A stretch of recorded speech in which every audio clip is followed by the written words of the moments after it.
hello friends की खबर मैं किशोर और आपनालोके चाइছে किशोर कार्तिक गावलिया लरा यूट्यूब चैनल तो आजिर পৰা আৰু আপোনালোকে হাৰ কিনিব নালাগে মই আজিৰ পৰা আপোনালোকক হাৰ বনাব শিকাই দিম মানে আমাৰ বাইদেউৱে মানে এটা হাৰ বনাইছে আমাৰ এটা ধুনিয়াকে এটা হার বনাইছে এইটো চাওক আপোনালোকে ইয়াতে কি হার আছে কি পদ্ধতিত বনাইছে গোটাইবিলাক মই মানে দেখাই যাম আপোনালোকক একদম গোটাই ভিডিওটো কৰি ৰাখিছো এতিয়া মানে এই হাৰটো কেনেকুৱাকে কি বস্তু দি কি কৰি মানে বনাই মই গোটাইবিলাক আপোনালোকক দেখাই আছো একদম ধুনিয়াকে চাই যাব এইটো চাওক আপোনালোকে এইটোত আসলতে আছে কেঁচু হার নিশ্চয় চিনি পায় কেঁচু হার এইটোত আছে আৰু এই কেঁচু হাৰটো কেনেকুৱাকে কি বস্তু দি প্ৰস্তুত কৰিছে গোটাইবিলাক দেখাই থাকিম চাই থাকক লোকেও জানে যে কিনা হাৰতকৈ মানে বনোৱা হাৰটো বেছি মানে ভাল আৰু সকলোৱে জানে গতিকে সেই কাৰণে আপোনালোকে ঘৰতে হাৰ বনাওক ধুনিয়াকে হাৰ বনাবৰ কাৰণে চেষ্টা কৰক এই মই যেটো আজি ভিডিও দেখাম আপোনালোকে নিশ্চয় আপোনালোকে বনাব পাৰি সকলোৱে চেষ্টা কৰক সকলোৱে বনাওক একদম ধুনিয়া হাৰ এইটো হাৰ আপোনালোকে মই 45 দিন হোৱাৰ পাছত মই এই হাৰটো উলাই বিনা আপোনালোকক মানে ক'বাত দি দেখাম মানে আৰু গোটেইবিলাক আপোনালোকে ভিডিওটো এতিয়া শেষলৈকে চাওক কেনেকুৱা পায় আপোনালোকে জনাবৰ কাৰণে একদম নাপাহৰিব আৰু এতিয়া কেঁচু হাৰটো একদম প্ৰথমৰ পৰা শেষলৈকে কেনেকুৱাকৈ বনাই আপোনালোকে কেনেদৰে ঘৰত বনাব আপোনালোকক গোটেইখিনি দেখুৱাই আছো চাই থাকক ভিডিওটো একদম শেষলৈকে চাই লওক মই এতিয়া কেঁচু সাৰ বনাবৰ কাৰণে প্ৰস্তুত হৈছোঁ এইটো হৈছে মাছৰ কাৰ্টনটো আমি এনেকৈ ল'ব লাগিব অলপমান হেলনীয়া কৰি তাৰপিছত ইয়াতে মাছৰ কাৰ্টনটো ইয়াতে এটা আমি সৰুকৈ ফুটা বনাই দিম আৰু এইফালে অকণমান হেলনীয়া কৰি ইয়াতে এটা সৰুকৈ ফুটা বনাই দিম তাৰপিছতে সামগ্ৰী লাগিব এয়া হৈছে গোবৰ 3-4-5 দিন এনেকুৱা শুকান গোবৰ বহুত শুকানো নহয় এইটো হৈছে খেৰ আমি 3-4 ইঞ্চিমান কৰি কাটি লৈছোঁ তাৰপিছতে এইটো হৈছে কলৰ বাকলি আমি কলগছৰ বাকলিটো কাটি আমি 3-4 দিনমান ৰ'দত দি আমি অলপ লেহেৰা কৰি লৈছোঁ এইটো হৈছে গছৰ শুকান পাত এইটো আৰু এইটো হৈছে গোবৰ বালি এতিয়া আমি আৰম্ভ কৰিম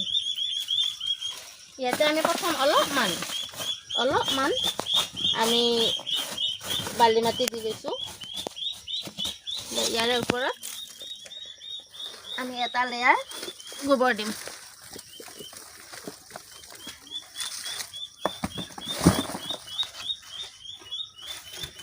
আমি এটা লেয়াৰ এনেকৈ ধুনীয়াকৈ গোবৰটো দি দিম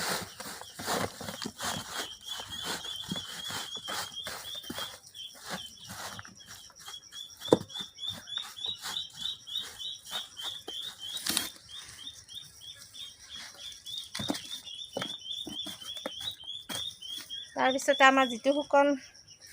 খেৰটো কাটি লৈছিলোঁ এই খেৰটো দিম এতিয়া ইয়াৰ ওপৰত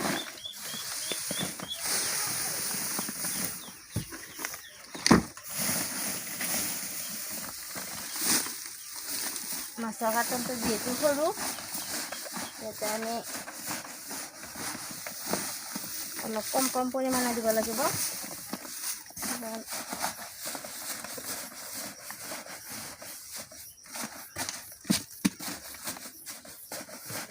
তাৰপিছত যিহেতু খেৰকেইডাল শুকাই আছে আমি অলপমান পানী ছটিয়াই দিম এইখিনি গোবৰ পানী অলপমান পানী ছটিয়াই দিম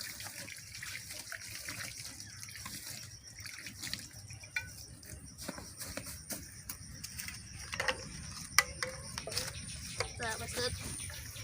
আমি আকৌ এটা লেয়াৰ গোবৰ দি দিম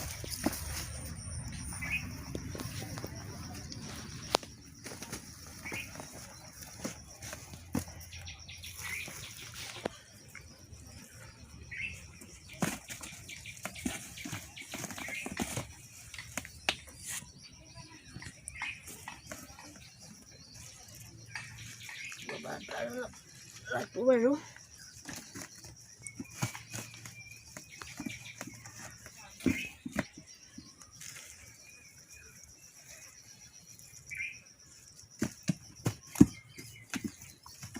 তাহলে আমি গোবৰ দি দিলোঁ আকৌ একবাৰ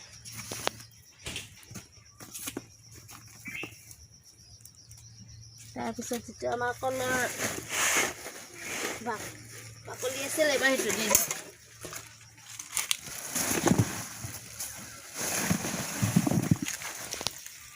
ডাইৰেক্ট লগে কাটি দিব নালাগে 3-4 দিনমান ৰ'দত শুকোৱা হ'লে বেছি ভাল হয়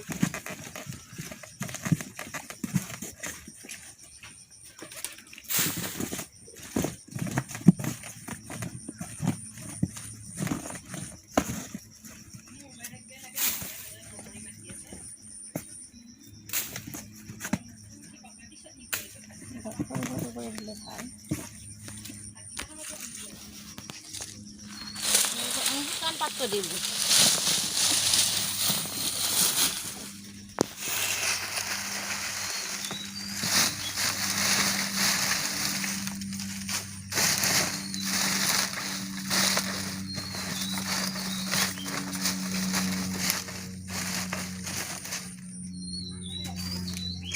শুকান পাতৰ ওপৰত আমি আকৌ অলপ পানী ছটিয়াই দিওঁ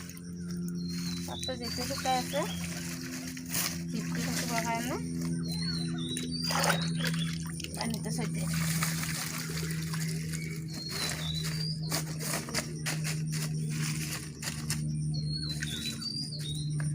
তাৰপৰা আমি আকৌ গোবৰ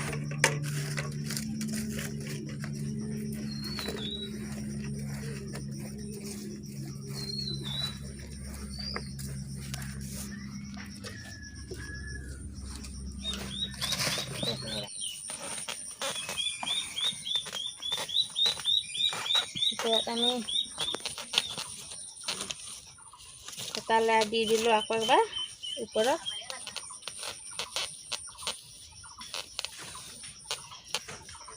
এতিয়া আমি কেঁচুটো এৰি দিম কেঁচুটো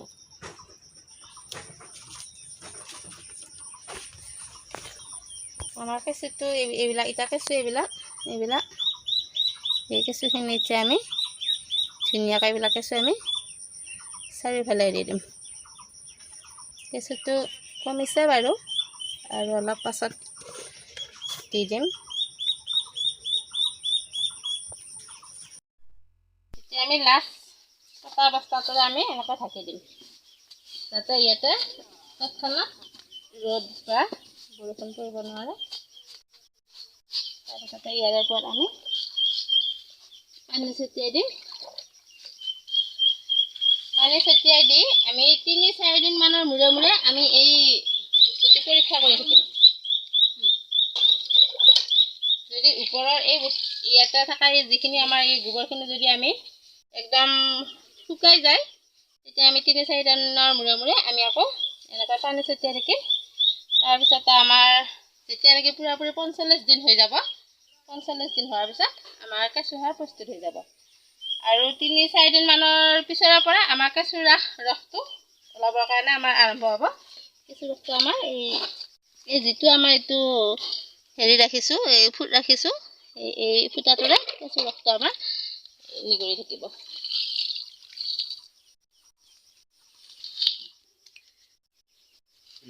যদি আমাৰ ভিডিঅ'টো চাই ভাল পায় তেতিয়াহ'লে নিশ্চয় আপোনালোকে লাইক কমেণ্ট আৰু শ্বেয়াৰ কৰিব আৰু লগতে